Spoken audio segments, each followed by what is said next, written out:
За сайн байцгаана уу? Та бүхнийхээ энэ өдрийн амар амгалан гэрээ Дэлхийн монголчууд нам нь мянган гишүүд дэмжигчдийн хүсэл эрмэлзэлээр 2018 оны 3 сарын 5-ны өдөр Монгол улсын дээд шүүхийн тогтоолоор байгуулагдсан.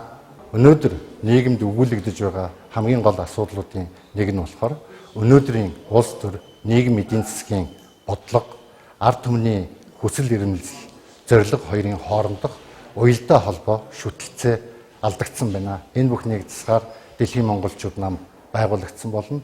Үүний тулд Дэлхийн монголчууд нам улсын их хурлын сонгуульд оролцож байна.